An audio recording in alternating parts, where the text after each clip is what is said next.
In 2024, SRAM put forward the best 1x gravel group with Red XPLR AXS, with huge improvements in braking, system integration, and yes, 13 speeds. Now SRAM is rolling out 2 more affordable groups with almost all those same features: SRAM Force XPLR AXS and Rival XPLR AXS. As you might expect, these 2 new groups weigh a bit more and don't have all the features of the top end Red, but I've ridden both, and frankly I'm excited about what they offer on bikes that now don't cost the earth. Whereas Red is roughly 2,500 grams for $4,000 on its own. Yes, the group itself, $4,000. The new Force is 200 grams heavier, but $1,600 cheaper. The new Rival, with its metal cranks, adds 500 grams to the weight of Red, but is almost $2,300 less. All 3 share the same lever design, including the great braking power in the drops and the tops, the excellent ergonomics, the same lever material, and reach adjust. Only difference is the Rival lever does not have the bonus button that the Red and the Force levers do. In this video, I'll break down some more differences between these groups and give you my experiences riding and racing all 3, including tackling a 135-mile, 11,000-foot gravel event with Rival in Colorado Springs. And I just spent a couple days in Minnesota on the USA Cycling Gravel Nationals course for this year on the new Aspero 5, which has the Red group, just for context. Please take a second to subscribe and turn on notifications. That helps me out. Now sit back and enjoy the ride on the new Force and Rival XPLR AXS groups.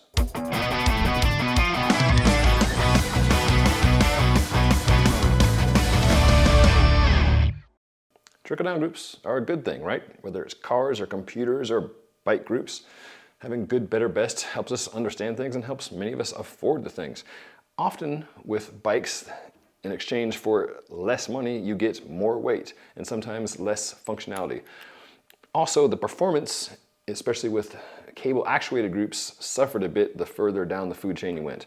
What's cool about electronic groups, whether it's Shimano or SRAM, is that often the internals are quite similar in terms of the battery and the motors driving the thing. Yes, you still have a difference in material for the extra weight, but as far as the shift performance, how the stuff feels both in hand and on the bike, frankly, I cannot tell the difference between the 3. And yes, that's a good thing. As far as differences in durability between the 3 groups, it's still too early to tell. And frankly, reviewers like me are not the best for telling you what is great over the long haul, because we test so many bikes, we don't test any one thing for very long. And frankly, your trusted local mechanic is probably your better resource there. But in any event, these are new groups, and my experience thus far has been overwhelmingly positive. Now let's work our way through the 3 groups as far as what's the same across the board and what the differences are. The same is the cassette in terms of number of gears and the particular gears. You can have any cassette you like as long as it's this one, the 1046. The top in Red is lighter, looks a little bit cooler. The 3rd tier Rival is heavier, doesn't look quite as cool, and the Force sits halfway in between, but they're all 13 speed and 1046. This is done in part because the new derailleur style, which again is the same across all 3 groups, just a difference in materials, does not have any adjustment. That is made possible with the UDH, the Universal Derailleur Hanger, which keeps the derailleur in a fixed position to the axle and the cassette. And then you set what used to be the B tension screw, the angle of the derailleur, with the chain. And SRAM has a very detailed chart where you look at what your chainstay length is, what your chain ring size is, which is something you control for your fitness or preferences, and then it gives you a very specific number of chain links, and then you adjust your derailleur accordingly.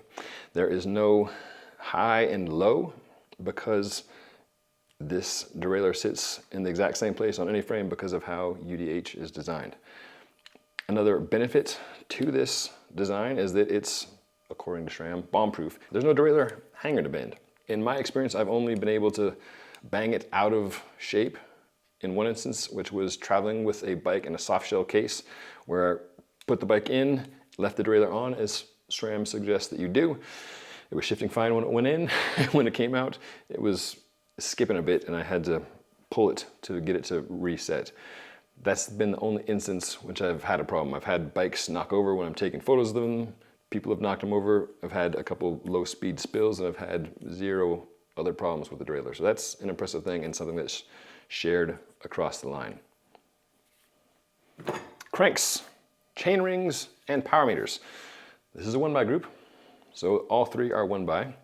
For crank lengths, SRAM has the widest option out there, while Shimano has 3 options for its GRX gravel group: 175, 172.5, and 170. These guys go all the way down to 160 and all the way up to 175. I've also got a cool little boot to prevent some scuffs on the bottom. Red is carbon and has a spider-based power meter, cork power meter, great power meter. The Force has carbon arms, and you can get an internal left side power meter, which runs on a AA battery. In my experience, it's been pretty good. For chain rings, again, SRAM trumps Shimano in terms of number of options. You've got 38 up to 46, plus the Aero ring, the full ring. The Rival group set has a metal crank set, which looks kind of cool with a little window cut out. And for power meters, Rival also has this same internal power meter, which is driven with a AAA battery, sits inside. We'll add $200 to the group. Chain, one of the most underrated parts on any bike. Pretty similar, you've got hollow links for Force and Rival. You just don't have the hollow pins. That probably saves fractions of a gram. As I mentioned at the top of the video, the lever shape is the same. The material on the hood is the same. There's just a difference in the little striations in the rubber cover, and you don't get the bonus button on the 3rd tier Rival group, but you do on the Force and the Red. And then for the calipers, the caliper design is the same, the power is the same. You just don't have the bleeding edge, bleeding process that you do on the Red and the Force. Rival has a threaded bleed process. In addition to working with the XPLR AXS derailleur and cassette, each of these can also be paired with an Eagle derailleur, the mountain bike derailleur, and the 1052 Eagle cassette, which is how Cervelo is selling its new Sparrow 5. That gives you a bigger range because it's 1052, but you have bigger steps because in addition to the wider range, you've also got a 12-speed configuration. So those are some of the details on paper and in design. Now let's talk about my experience riding and racing with these groups. In a nutshell, all three are pretty darn good. As I mentioned, it's the weight that you can tell the most obvious difference in, which you pick the thing up or put it on the scale, but when riding, the feel of the shifting and the braking and the ergonomics is the same. And from my perspective, that is a great thing. Let's start with my experience testing the Rival group at the Pikes Peak Apex. Apex was a big old day, 9.5 hours in the saddle, 11,000 feet of climbing and descending primarily in 2 big chunks. There, I found the braking very easy to modulate and very powerful, just using a single finger on each hand the entire time. There was no fade, there was no squealing. It was just nice and easy to control, whether just scrubbing a little speed or taking a whole lot of speed off. Now at 10,000 feet, gone from spinning the 4210 to grinding the 42. I don't know, what is this? Baby gear? While climbing, whether in the saddle or standing, the hoods I found, just like the Red group, to be exceedingly comfortable. There's plenty of room and they're not so thick that you can't get your fingers all the way around them. One thing we've seen with the latest GRX Di2 is that the hoods are a little bit thicker, and some riders with smaller hands, including some women, go for the road Di2, like the Dura-Ace Di2, just to get a more comfortable perch. So SRAM seems like they've got a bit of an advantage there in terms of just the feel in hand. The outgoing Force and Rival levers are pretty good. In fact, I think they're better than the outgoing or the last iteration of the Red lever. The difference with the XPLR is it's, a few things, but it's a little bit longer, just giving you more room to put either all 4 fingers or 3 fingers and then 1 in front. We talk a lot about saddles, obsess about how important that fit is, and for good reason, right? But I think the other main contact point of where your hands sit all day on a bike is quite important too, and I think SRAM has knocked it out of the park with this lever design. Similarly, the braking is vastly improved across all three compared to the outgoing models. Some changes, the companies will tell you this is a 4% change or 6% change. You're like, okay, maybe that's the case, but I can't feel it. I absolutely can feel the difference in the braking power for all three groups compared to the old ones. In the drops, for sure, but then even in the tops, which is where I spend a lot of the time riding. Shifting speed, it's the same. It's the, you know, buttons are the same, shifting's the same. It's much faster than the Eagle derailleur by far, which for the most part isn't a big deal, but on some gravel courses where you've got a steep down followed by a steep up and you need to shift a bunch of gears quickly, it's noticeably better to have the Explorer than the Eagle. Some people might say if you're on these types of steeply undulating courses, you want to have a wider range. That's probably the situation we find ourselves in with one bike, right? What is the widest range that we want? What is the smallest steps that we desire? And what is the ideal front chainring size for you? A lot of the rings we're seeing are 40s or 42s for Explorer groups coming across different bikes. The Cervelo I have has a 46 on there paired to the Eagle, so it's a 46 with a 1052. For the 1046, we're seeing mostly 40s or 42s. The Ventum GS1 that I was testing the rival on has a 42, and I found that gearing for me, a 49-year-old white-haired dude in Colorado, to be adequate, in that some of the climbs were up in the double digits where I was, you know, definitely all the way into the 46, but was able to, you know, keep a reasonably decent cadence going.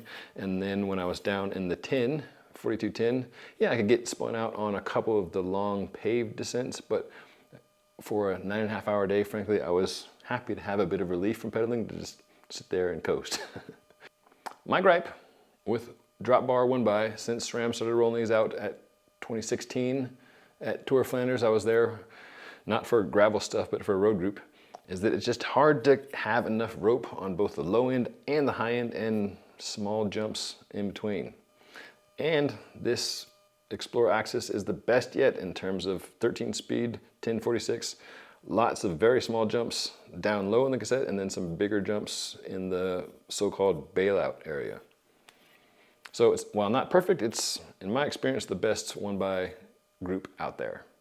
With this, I had some issues hitting my heel on the derailleur. I'll do a whole separate video on that. Short story is, this was a pre-production bike. I had a narrow road crank instead of the wide dub gravel crank, and the chain was just a little too short, so the derailleur was adjusted a little too closely.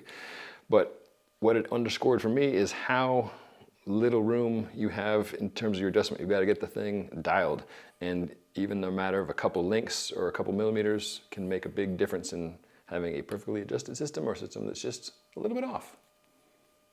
By contrast, riding the Red group on the new Cervelo Aspero 5 with the Eagle out back, the 1052, I really enjoyed that, both for the gravel in Minnesota where there was a lot of fairly steep climbs, and then spending a day primarily on pavement.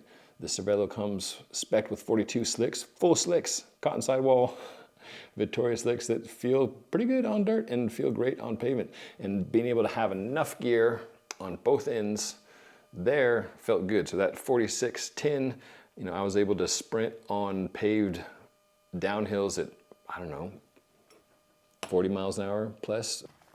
What is the right chainring for you? I can't tell you that. Can tell you the SRAM app has been great for tracking how much time you spend in each gear, and while no one wants to buy a bike and then have to go back and make changes later that involve spending money, that is an option. And if you get one of these groups and you feel like you've got a little too little gear or a little too big of gear, you can change the chainring and the chain critically, because again, that affects how and where the derailleur sits. So the integration of the SRAM ecosystem, I think, is a positive thing. As far as where you'll see the stuff, on bikes all over. The Red spec groups, which are already out there, have been out there since last year, are mostly on bikes like $7,000 and up, way up, you know, over $10,000. Force will probably be more in the, you know, 5 to 8K range, depending on whether it's a bike shop bike or a consumer direct bike. And the rival may get down as low as $4,000. Pricing is a crazy thing right now, as you guys know, so I'm shying away from giving exact prices, but just like the groups have good, better, best, pricey, pricier, priciest, the bikes they come on, as you probably know, follow along accordingly. So in a nutshell, I'm excited for the Force and Rival groups because the functionality, to my taste, is the same. It's just the aesthetics are different and the weight is different, but being able to get the excellent braking and ergonomics, 13-speed 1046 cassette, and a power meter at much more reasonable prices, I think is an overwhelmingly positive thing. For my money, I would probably go SRAM Force because it's that sweet spot of functionality, cool looks. You've got, you know, like little rainbow reflective graphics tucked in there. And it's got the bonus button, which may seem like a small thing. It is literally a small thing, but I love these. Whether on GRX Di2, being able to toggle with your thumbs through your computer screens. Some people set them up for extra shift buttons. It's a small thing, but I love these things. And the snobbery, I guess, for me, like the Rival crank looks cool for metal crank, but I think carbon looks cooler. So that is my orientation. I can't speak to your finances, of course, but I feel like the Force group will be a very popular group on its own and on bikes coming complete into 2025 and into 2026. So that's what's new with the SRAM Force and Rival XPLR AXS groups. Let me know what questions you have. I'll do my best to answer them in the comments below. I will add links to videos on reviews of individual bikes I do with the new groups, like this Ventum GS1 with the Rival as I get those finished. Thanks for watching. Thanks for subscribing. And whatever group you ride, I hope you're able to get out there and enjoy the ride.